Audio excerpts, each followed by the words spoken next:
Você está assistindo Poltrona Pop. E se eu lavo mais branco, a culpa é sua. Roda a vinheta.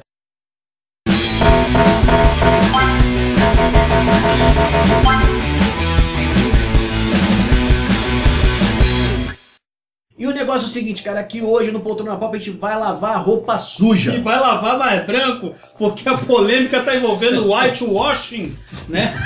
Pois é, né, cara? Explica o que é whitewashing, tem gente que não sabe, né? É, eu acho que é meio difícil não saber hoje em dia, em tempos de rede social é mais fácil, porque a galera tá mais antenada. Porém, se você não sabe, whitewashing é o seguinte, cara, principalmente no que diz respeito ao cinema, à TV, né?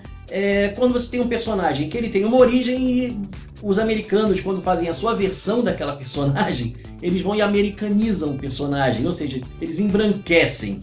Colocam atores de etnias diferentes para fazer personagens de outras etnias. Como aconteceu recentemente, né? Que é a reclamação da internet com Ghost in the Shell, que escalaram a Scarlett Johansson para fazer a personagem Motoko Kusanagi, que é a Major no filme, né? E para fazer uma personagem que originalmente era japonesa. Pois é, e também os desinformados estão também fazendo esse mimimi, esse bububu sobre o Punho de Ferro, a série nova da Netflix,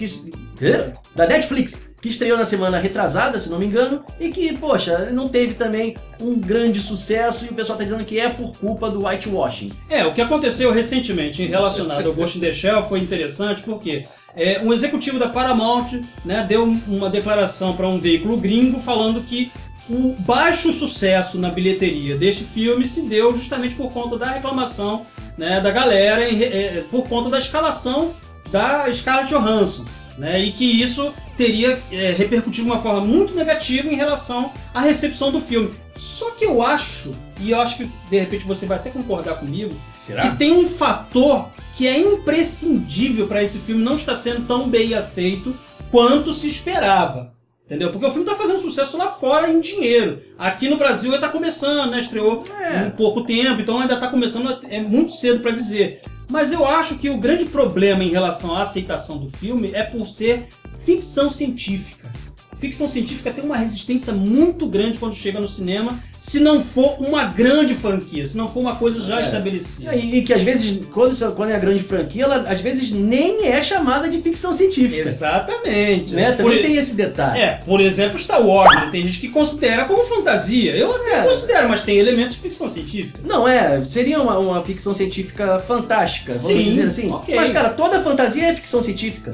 O Senhor dos Anéis é ficção científica. Ó a polêmica, ó a treta aí, ó. Não, mas sim, se vocês quiserem, não sou eu que estou dizendo, o Lynn Carter está dizendo. Tem um livro dele aqui que está dizendo isso. E é o seguinte, por quê? Porque não é só porque é tecnológico, é porque a ciência ali é ficcional. É verdade. As coisas acontecem naquele universo, por exemplo, o Harry Potter, aquilo ali não pode cientificamente ser comprovado, então é uma ficção científica. Entendeu? Mas assim, como a gente acostumou, é o seguinte, ficção científica é filme de robô, é filme de Blade Runner, né, cara? Filme que você não entende. Filme que você não entende. É esse ponto que eu queria chegar. Tem uma galera que nem vai ao cinema porque acha que não vai entender, acha que o filme é chato, acha que o filme, vai ter uns tiroteios, mas vai ser aquela coisa que eu não vou entender, então eu não vou assistir. E tem outra resistência à ficção científica, é coisa de velho. Exatamente, vê Star Trek, cara, que fizeram 3 filmes bacanas. Ele tá ali, né? Tá ali, tá aqui, tá em todo lugar. Os quadrinhos voltaram. Os quadrinhos voltaram, gente, tá aí. Entendeu? Pô, que fizeram 3 filmes bacanas e a galera não foi ver, cara. É impressionante. Cara, é velho, é chato, pô. Cara. Pois é, cara, porque fica ligado realmente a Star Trek, Perry Rodan. Perry Rodan, cara, que isso aí foi puxado do fundo da sacola. Aventura e ficção. Se você é fã de Perry Rodan, coloca aqui nos comentários. Eu sou fã. Eu leio os livros até hoje, mais de 5 mil livros do Perry Rodan. Falando em 5 mil livros também, Isaac Asimov. Que não são 5 mil, são quase 500 e porrada. Não, tem um monte de livro. Então, assim, é coisa que as pessoas falam, é coisa de velho, é chato, eu não tô afim. Star Wars é maneiro, é bacana, é uma aventura. Né, cara? Uma vez você vê o problema da aventura. E é o seguinte, cara. O grande problema é porque é ficção científica. Exato. Eu acho. Então no caso do Ghost in the Shell. Exato. Mas no caso do Punho de Ferro, Não é porque... Pô, aí é mimimi mesmo. Cara, peraí, olha só. Mais alto gabarito, meu amigo. Originalmente no gibi, o personagem era lá, norte-americano, branco, caucasiano. Lourinho. Pô, finalmente pegaram o cara igual.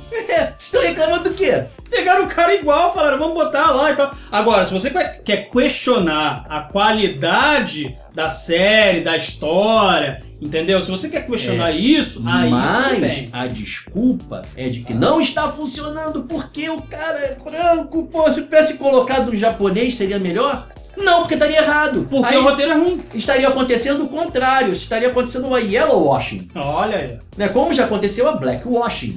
Muitas vezes. Diversas vezes. Nick Fury é um exemplo. Exato. Por exemplo, o próprio Perry White, né, cara, do Superman. Nossa. E, cara, ninguém reclama. Então eu acho que o grande problema dos filmes, e talvez, eu não sei como é que isso funciona, eu não sei quem é que veicula esse tipo de coisa, que fomenta, na verdade. É verdade. Né, que veicula. Veicula a galera veicula mesmo. A galera sai curtindo, compartilhando. Quer saber quem fomenta isso? Quem tem interesse em fomentar esse tipo de coisa? É algo que você podia pensar um pouco, hein?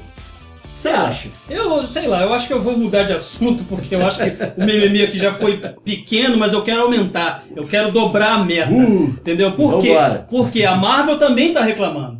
A Marvel tá reclamando porque os gibis dela não estão vendendo por conta de um monte de coisa. Ela fez uma reunião com os lojistas, os principais distribuidores dos Estados Unidos, para poder saber o que está acontecendo e qual é a repercussão que eles estão tendo em relação aos leitores. E aí fazendo certo. Tá fazendo certo, ok. Mas aí os lojistas começaram a colocar as cartas na mesa explicando justamente o que não tá vendendo. O que não tá vendendo? Gibis com minisséries eternas, que acaba a minissérie e começa outra, começa outra. Não, é o que faz a galera parar de assistir. Vamos ouvir as reclamações, exatamente. Essas minisséries, as mudanças constantes dos heróis. Ele tá morto, agora tá vivo, agora não sei o quê. Né? E também um detalhe muito importante, que é aí que foi que chamou a atenção da internet. Né? Que a internet tá aí pululando falando o seguinte: não, cara, o grande problema foi a diversidade, que colocaram os personagens com uma diversidade maior, e aí isso não tá vendendo, isso não vende gibi. Cara, aí é uma contradição com o que tá sendo dito do whitewashing. Então, porque o que acontece é o seguinte... Não, é pior ainda, porque o que acontece é o seguinte: a Marvel sempre teve diversidade. Caramba, olha só os X-Men, cara, que sempre Eles são mutantes. São mutantes rejeitados pelo governo de várias etnias diferentes. E, inclusive, são usados como referência pela galera que luta por direitos, as minorias, exatamente. A galera que não se sente representada, já utilizou os mutantes como exemplo. Os mutantes, por exemplo, lutam a mesma luta que a gente. Exato, até o próprio Stan Lee já reconheceu que ele se inspirou parcialmente, né, nessas lutas nos anos 50 e 60. Então o que acontece pior, que é o que a galera não tá enxergando, que a galera tá querendo só criar o mimimi, mas não tá vendo a realidade. Dos 15 gibis mais vendidos, a maioria é da DC. A Marvel só tá representada lá por 3 gibis e olha só, do universo Star Wars. Olha a ficção científica aí. Mas é interessante, né? A Marvel não vende gibi, é isso? Não, a Marvel tava vendendo até o último momento que ela tava vendendo bem foi na época da minissérie Guerra Civil 2, que acho que ainda vai chegar no Brasil.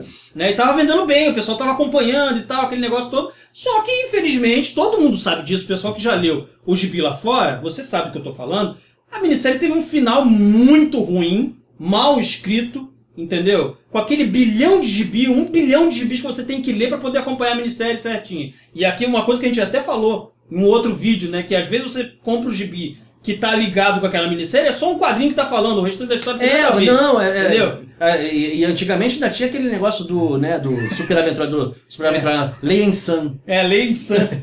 Agora nem isso mais aparece. GHM. Já é a citação ali jogada e você tem que se virar. Então, assim, mas isso é uma coisa que é interessante também, porque assim, o grande boom, né, cara, da Marvel é agora com os cinemas. No Brasil, principalmente, apesar da onda mutante de 94, 95, onde se vendia muito gibi, porque eu vendia gibi, sim, tá? Então eu sabia que vendia mesmo. Era só isso. Anos 90 era só isso e Batman. Mais nada vendia. X-Men. Palavra de vendedor de gibi. Eu vendo gibi, vendi gibis. Então, assim, cara, foi agora, com o cinema. E as sagas que que estão acompanhando os filmes aí, por exemplo, a Essência do Medo, Sim. mas não tem a saída. As pessoas não falam delas. As personagens não são citadas. Por exemplo, uma personagem que o pessoal tem poderia... medo de citar. Que o pessoal... Assim, o pessoal não tá lendo, Gibi. Não tá. Porque senão, se tivesse lendo, com a saída do Hugo Weaving, primeira coisa que o neguinho ia falar era o seguinte, bota Pecado no lugar. A gente já cantou essa bola aqui há muito tempo. Pra você que não sabe, Pecado é a filha do Caveira Vermelha, que poderia muito bem dar continuidade ao legado do personagem, mas não querem, né? Afinal de contas, estamos na Disney. Como é que você vai colocar nazista na Disney? Não pode, né? Não, botava lá como Hydra. A Hydra tá na televisão aí, tranquilamente, cara. E dando surra na Marvel lá no cinema. Cara, tá muito melhor acompanhar a série de TV da Marvel do que assistir os filmes, cara. E a verdade, vamos ser sinceros, cara, os gibis da Marvel, que estão vendendo, que eles fizeram um monte de coisa, independente do personagem, tá? Eu não tô falando aqui de diversidade, não é nada disso. Os roteiros estão ruins. E eu vou falar de um. O problema é esse. Um dos gibis dessa nova galera que você pode me apedrejar, pode falar o que você quiser. Mas eu vou falar porque eu li. Eu li, tá? A nova Miss Marvel. Eu não gostei, a história é ruim. É mal escrita e em muitos momentos mal desenhada. E esse é um problema porque ela é uma personagem que está em vias de ir pro cinema. E isso é um problema sério porque vai desinteressar. Mas na verdade não, porque a galera não lê gibi. Não, porque essa Miss Marvel que eu tô falando, ela não vai pro cinema porque é a Kamala Khan. A que vai pro cinema é a outra. Carol Danvers, exatamente. Não é a Kamala. Não é a Kamala Khan. Eu tô falando da Kamala Khan. É que a Kamala Khan, ela também tem um apelo maior pra galera de hoje em dia, molecada. Deveria ter, mas não tá vendendo bem, né? Por quê? Porque a história é ruim. Cara, o problema tudo é esse, a história tá ruim. E aí a DC tá voltando aos trilhos, voltando exatamente ao que era. Pararam com aquele monte de palhaçada dos 952 e estão colocando de novo os personagens heróicos como eram antigamente. Cara, é só fazer o básico que a galera compra, cara. Você não precisa ser um Alan Moore da vida, não. Não, deveria. Mas assim, o que acontece é o seguinte. Cara, não, sério, pra contratar essa galera que tá escrevendo. Tá sinistro. Pelo amor de Deus. Tá sinistro. E é o seguinte, cara, é o que eu vi. Eu esqueci o nome delas agora, tentando lembrar, cara. A roteirista da Batgirl agora, né? Ela foi na New York Comic Con e ela disse uma coisa. O gibi não tem orçamento. Se eu quiser colocar um helicóptero no gibi, eu coloco o helicóptero no gibi e não tenho restrição. Cara, então assim, se você não tem restrição de orçamento, como no cinema existe, e os filmes às vezes são ruins porque eles não têm dinheiro, cara, se você não tem restrição de orçamento, cara, por que você não está escrevendo direito? É porque ou você não sabe ou você não quer. Mas é direção editorial também, né, cara? É aquele lance que a gente já falou aqui. O cara vira e fala assim, tu tem que ir por esse caminho, que esse caminho aqui que é o legal. Aí funciona por um número, porque aquela ideia ali é rasa. Entendeu? Aí começa a decair. O exemplo que a gente já usou aqui, né, do Esquadrão Suicida no gibi, tá? Um exemplo clássico, cara, pra mim é o da... Inclusive, falando em Essência do Medo, foi o reboot do Capitão América, que o início da história é maneiríssimo, com o funeral da Peggy Carter. Tal. Eu falei, cara, agora vai chegar no final um vilão de merda. Eu não fiquei com vontade de ler, cara. Não dá vontade. É um problemático, porque assim, e se a pessoa não lê, o gibi para de ser vendido, se para de ser vendido, o hype vai acabando e a culpa é de quem, cara? Na minha opinião, é dele. A culpa é sua, é minha, é dele, é de quem? Fala aqui nos comentários de quem é a culpa. Tá bom? E não se deixe de se inscrever no nosso canal, de curtir nossa fanpage no Facebook, acesse nosso site poltronapoa.com.br para mais informações, afinal de contas, né? Tá aí, a gente tá aí para te dar essas notícias, para te dar essas coisas boas. E a gente tá de volta com força total e até o próximo programa. Yes!